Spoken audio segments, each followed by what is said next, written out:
అవును. ఈ అంశాల్లో ఏ ఒక్క అంశంతో కూడా కాంగ్రెస్ పార్టీ ఏదైతే ప్రజలకు నిరుద్యోగులకు హామీ ఇచ్చిందో వాటన్నిటికీ నేను బాధ్యత వహించాల్సిన స్థానంలోకి పోతా ఉన్నా. కాబట్టి 100% నేనే లయబుల్ అవుతా, నేనే ముఖ్యమంత్రి గారిని అడిగి చేయించాలి. 46 జియో అనే అంశం మీరు మాట్లాడారు కాబట్టి అడుగుతున్నానా. 46 జియో అభ్యర్థులు మొట్టమొదటిసారిగా మీ దగ్గరకు వచ్చారు. ఆ అబ్బాయి ఎంతగానో ఏడ్చిండు. అసలు 46 జియో మీద మీకు అవగాహన ఉందన్న? అంటే మీకు ఏం కావాలో చెప్తే నేను చెప్తాను. మీకు ఏం 46 జియో గురించి మీకు ఎంతవరకు తెలుసు చెప్పండి ఒకసారి. 46 జియో 4 తారీఖు 4వ నెల 2022 రోజు సోమేష్ కుమార్ చీఫ్ సెక్రటరీగా ఉన్నప్పుడు ఆ జీవో తీసుకొచ్చిండు. ఎందుకు తీసుకొచ్చిండు ఆ జీవో అంటే 2011 జనాభా లెక్కల ప్రకారం ఉన్నటువంటి జనాభా ఎక్కడ ఎక్కువ ఉంటే అక్కడ ఎక్కువ పోస్టులు క్రియేట్ చేసేటువంటి కార్యక్రమం ద్వారా జనాభా ఆధారంగా తీసుకొని చేశారు. దాని ద్వారా ఏమైంది, గ్రామీణ ప్రాంతాల పిల్లలకు తక్కువ పోస్టులు అయిపోయినాయి, తక్కువ అవకాశాలు అయిపోయినాయి. ఎక్కువ పోస్టులు కమిషనరేట్ పరిధిలో లేకపోతే ఎక్కువ ప్రజలు ఉన్నటువంటి పరిధిలో జరిగిపోయింది. అయితే కొత్త జిల్లాల ప్రకారం అన్ని జిల్లాలకు సమానంగా కేటాయించాలనేది నిరుద్యోగుల డిమాండ్. అది కాదన్న డిమాండ్ ఏంటంటే అయితే దాన్ని స్టేట్ వైడ్ పోస్ట్ టీఎస్ఎస్పీ ఉంటుంది.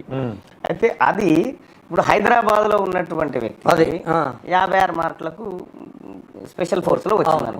ఇక్కడ 120 వచ్చినా రాదు, 120 వచ్చినా రాదు. అంటే అది టీఎస్పీఎస్సీ నిర్వహించడం ద్వారా అది జిల్లా స్థాయి పోస్టుగా పరిగణించకుండా రాష్ట్ర స్థాయి పోస్టుగా పరిగణించినప్పుడు వీళ్ళకి అవకాశం వచ్చేది. అది చేయకుండా ఇటువంటి 46 జీవో ద్వారా దాన్ని నియంత్రించడం వల్ల గ్రామీణ ప్రాంతాల నిరుద్యోగులకు ఇబ్బంది జరిగింది. అదొక్కటే కాదు, ఇంకా చాలా అంశాలు ముడిపడి ఉన్నాయి. చాలా అంశాలు ముడిపడి ఉన్నాయి. మేజర్గా అది పోలీస్ డిపార్ట్మెంట్ మీద ఎఫెక్ట్ ఎక్కువ చూపించింది. పోలీస్ డిపార్ట్మెంట్లో ఉన్న నేను ఒక్కసారి చెప్తాను మీకు. జివో 46 అనేది టీఎస్ఎస్పీ అంటే సివిల్ ఉద్యోగాలు మీకు తెలుసు. ఏ జిల్లా వాళ్ళు ఆ జిల్లాలో పోలీసు వాళ్ళు ఉంటారు. ఆ సివిల్ కానిస్టేబుల్ పోలీస్ స్టేషన్లలో పనిచేస్తారు. డిస్ట్రిక్ట్ లెవెల్ ఆ జిల్లాకు సంబంధించి కమిషనర్ సంబంధించి సెలక్షనే జిల్లా వారీగానే అవుతుంది. దాన్ని వేకెన్సీ కూడా జిల్లా వారీగానే ఇస్తారు. డిస్ట్రిక్ట్ రిక్రూట్మెంట్ బోర్డులు చేస్తాయి అంతే. స్టేట్ రిక్రూట్మెంట్ బోర్డు చేస్తారు, చేసినప్పుడు కూడా ఈ జిల్లా ఉన్న వేకెన్సీ జిల్లా కోసమే కేటాయించబడుతుంది. కటాఫ్లు కూడా జిల్లా వరంగా. అదే కాదు, టీచర్లు కూడా ఉంటాయి. టీచర్లలో చాలా రకాలు ఉంటాయి. గవర్నమెంట్ టీచర్స్ ఉంటారు, జెడ్పీ టీచర్స్ ఉంటారు, జేఎల్ ఉంటారు, డిఎల్ ఉంటారు, ఎస్జిటి. ఓన్లీ స్కూల్స్ విషయం చెప్తారు. ఓకే, ప్రాథమిక పాఠశాల, ప్రాథమిక ఉన్నత పాఠశాల, జిల్లా పరిషత్ ఉన్నత గవర్నమెంట్ టీచర్ అని. ఈ గవర్నమెంట్ టీచర్లు ఓన్లీ పట్టణ ప్రాంతాలలోనే పనిచేస్తారు. జెడ్పీ టీచర్లు జిల్లా స్థాయిలో పనిచేస్తారు. ఇట్లా రకరకాలు ఉంటుంది. పోలీస్ డిపార్ట్మెంట్లో ఉన్న జియో 46 గురించి ముఖ్యంగా చాలా పెద్ద ఎత్తున దీని మీద ఉద్యమం నడుస్తుంది.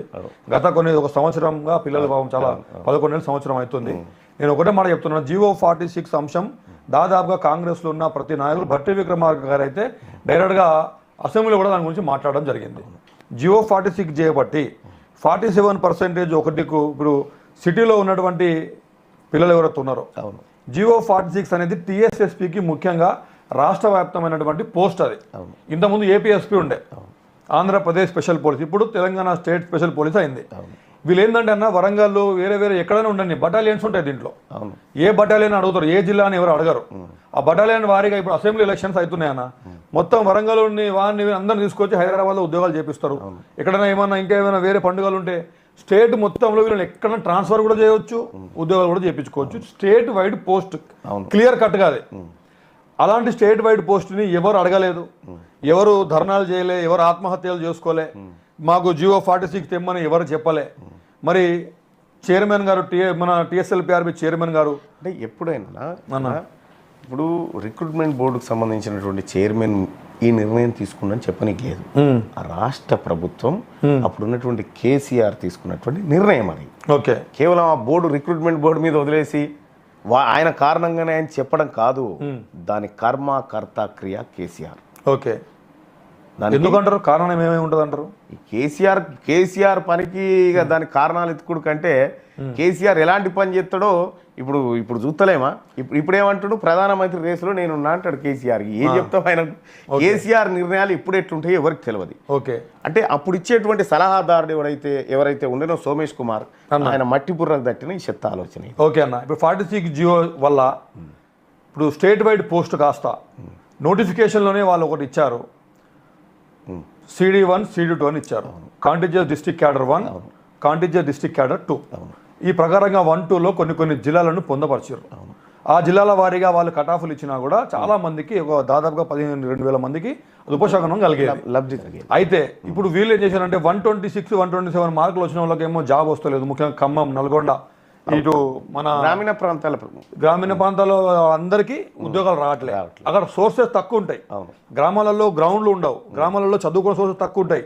వాళ్ళు ఏదైనా గ్రౌండ్కి పోవాలంటే వాళ్ళు గుట్ట దిగి రావాలి, ఉరకాల మళ్ళీ గుట్ట మీదకి పోవాలి. ఇలాంటి పరిస్థితుల నుంచి ఏజెన్సీ ఏరియాల నుంచి పిల్లలు ఉంటారు. సిటీలోనేమో అన్ని అవకాశాలు ఉంటాయి, అన్ని రిసోర్సెస్ ఉంటాయి, అన్ని విధాలుగా వాళ్ళు ఇంకా నిజం మాట్లాడితే సిటీ వాళ్ళకి ఇంకా 2 మార్కులు ఎక్కువ పెట్టాలి కట్ ఆఫ్, గ్రామాల వాళ్ళకి 2 మార్కులు తక్కువ పెట్టాలి. ఎందుకంటే రిసోర్సెస్ అన్ని లేవు కాబట్టి. అలాంటిది వీళ్ళకి 60 మార్కులు 70 మార్కులు జాబ్ వచ్చింది, మనకు 127 మార్కులు వస్తే మనకు జాబ్ రాలే. మరి ఇలాంటి పరిస్థితి అప్పుడు వాళ్ళు అర్థం చేసుకోలేదు, చెప్తే వినలేదు. మాకు జియో 46 క్యాన్సిల్ చేయమని వాళ్ళు కొట్లాట చేసిర్రు, కాంగ్రెస్ గవర్నమెంట్ కోసం పనిచేసారు. కాంగ్రెస్ గవర్నమెంట్ వచ్చినాక ఖచ్చితంగా దీని మీద మీరే చెప్పి దుర్మార్గం ఇది, ఈ తెలంగాణ గవర్నమెంట్ టీఆర్ఎస్ గవర్నమెంట్ దుర్మార్గం చేస్తుందని చెప్పారు. ఇప్పుడు ఈ రోజు కూడా అన్న జియో 46 మంచిదని తీన్మార్మల్ ఎట్టి పరిస్థితుల్లో చెప్పడు కాంగ్రెస్ గవర్నమెంట్, అంతకంటే ఎక్కువ చెప్పది. ఓకే, కేసీఆర్ అనేటువంటి వ్యక్తి తీసుకొచ్చినటువంటి దాన్ని ఖచ్చితంగా దానిపైన నిర్ణయం తీసుకోవడానికి తెలంగాణ రాష్ట్ర ప్రభుత్వం మంత్రివర్గ ఉపసంఘాన్ని నియమించింది. ఇదే అంశం పైన అసెంబ్లీ సమావేశాలు జరుగుతున్నటువంటి సందర్భంలో నేను ముఖ్యమంత్రి గారి ఛాంబర్లో ఉన్నప్పుడు ముఖ్యమంత్రి గారి దగ్గరికి పోయి ఇదే అంశాన్ని పరిశీలించిన 46 జీవో ఏం చేస్తారు, ఏమైనా నిర్ణయం తీసుకుంటారా, ప్రకటన వస్తుందా అని అడిగితే శ్రీధర్ బాబు గారు అక్కడే ఉన్నారు. ఇది కమిటీ అనుకుంటున్నాం, దీని ద్వారా కొద్దిగా మరి వీళ్ళు ఏం రిపోర్ట్ ఇస్తే దాని మీద చూసుకుందాం, మంచి చెడ ఏముంటుంది అనేది చూసుకుందాం అనేటువంటి మాట చెప్పినారు. అక్కడ బత్తుల లక్ష్మారెడ్డి గారు ఉన్నారు, అక్కడే బత్తుల లక్ష్మారెడ్డి గారు అక్కడే నా పక్కన ఉండే అప్పుడు ఈ అంశాన్ని మాట్లాడినప్పుడు సీఎం గారు క్లియర్గా చెప్పింది, ఇది పిల్లలకు అన్యాయం చేసిన జీవో, ఈ మాట చెప్పిండు అంతే. ఓకే, అంటే ఆయన ఇంటెన్షన్ ఏంటంటే ఈ జీవో పైన ఏదో నిర్ణయం తీసుకునే ఆలోచన మాత్రం ఖచ్చితంగా ఉంది.